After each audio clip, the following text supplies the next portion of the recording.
Assalamualaikum warahmatullahi wabarakatuh. Bagaimana Ustazah hari ini?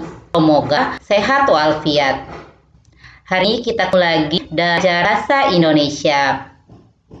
Sebelum kita mulai, kita buka dulu pelajaran bahasa Indonesia dengan sama-sama Bismillahirrahmanirrahim. Kali ini kita akan bahas buku tema 2, subtema 2, dan subtema 3. Kali ini ada tentang kalimat efektif. Efektif ada kalimat yang singkat, dapat menyampaikan pesan, dan dapat dipahami secara efektif. Ada 4 ciri kalimat efektif. Nah, yang pertama, ketepatan pilihan kata. Contoh, saya suka buah apel dan saya tidak suka buah durian. Itu bukan kalimat efektif. Nah, seharusnya kalimat efektifnya berbunyi, saya tidak suka buah apel dan durian. Yang kedua, ketepatan bentuk kata. Langkah-langkah dalam menulis kalimat efektif adalah memahami, mengetahui, dan mengaplikasikan definisi kalimat efektif. Ketiga, ketepatan pola kalimat memiliki unsur SPOK. S subjek, P predikat, O objek, K keterangan. Contoh, ibu membeli sayur-sayuran di pasar. Ibu subjek, membeli predikat, sayur-sayuran objek, dan di pasar keterangan. Yang keempat, ketepatan makna kalimat. Contoh, rumah bupati yang besar itu dijual murah. Kalimat itu tidak efektif karena memiliki multi tafsir. Rumah yang besar atau bupatinya yang besar. Nah, seharusnya rumah yang besar milik bupati dijual dengan harga murah. Nah, contoh kalimat efektif. Kalimat tidak efektif. Saudara-saudara, pertempuran itu telah merenggut nyawa para nenek yang sudah tua dan para bayi yang masih kecil. Kata yang dicetak tebal itu bukan kata atau kalimat efektif.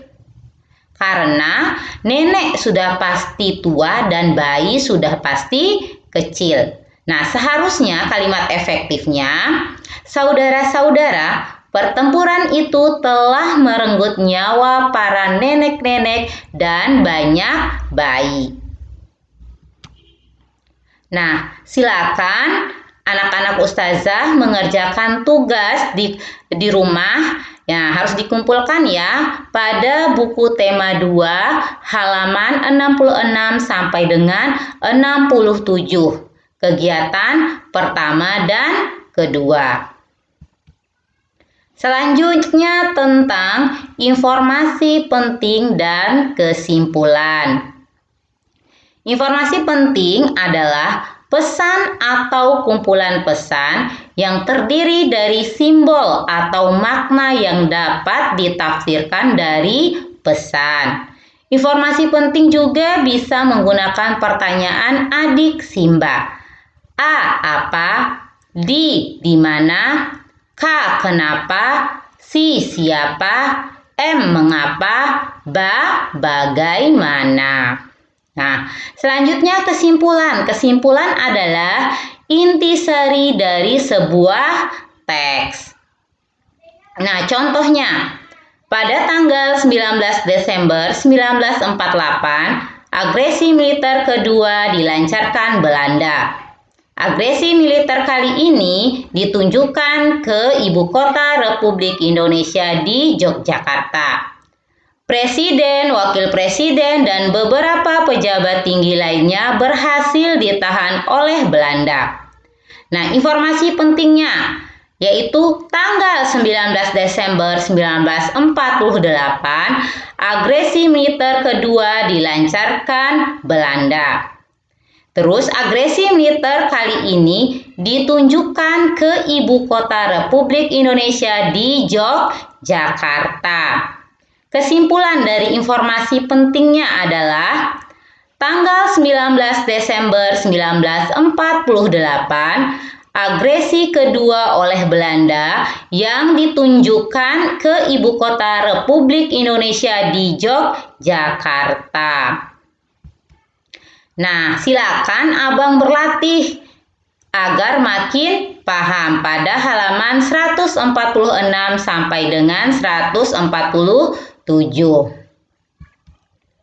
Nah, selanjutnya kata baku dan tidak baku. Kata baku adalah kata yang cara pengucapan atau penulisannya sesuai dengan kaidah-kaidah standar yang dibakukan. Kaidah standar yang dimaksud adalah yang pertama, pedoman umum ejaan bahasa Indonesia atau disingkat PUEB. Terus yang kedua, tata bahasa baku bahasa Indonesia. Dan yang ketiga, Kamus Besar Bahasa Indonesia atau KBBI. Nah, sedangkan kata tidak baku adalah kata yang cara pengucapan atau penulisannya tidak memenuhi kaidah-kaidah standar yang 3 tadi.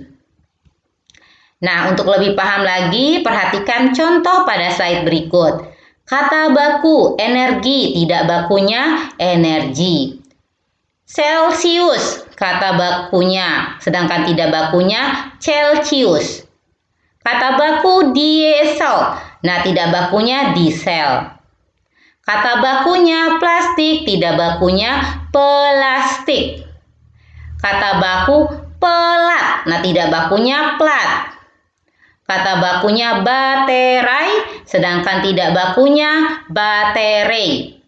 Itu beberapa contoh kata baku dan kata tidak baku. Masih banyak lagi ya contoh-contoh kata baku dan tidak baku. Selanjutnya, silakan anak-anak ustazah mengerjakan tugas. Nah, pada tugasnya yaitu mencari 10 kosakata baku dan tidak baku. Bisa cari di internet, bisa cari di buku, bisa juga cari di Kamus Besar Bahasa Indonesia. Tugas ini dikumpulkan ya Abang dan kakak-kakak silakan mengerjakan tugas. Nah, mungkin itu saja materi kali ini. Kita tutup pertemuan kita dengan sama-sama membaca hamdalah, alhamdulillahirabbil alamin, dan doa kafaratul majelis. Subhanakallahumma wa bihamdika asyhadu an la ilaha illa anta astaghfiruka wa atubu ilaik. Wassalamualaikum warahmatullahi wabarakatuh.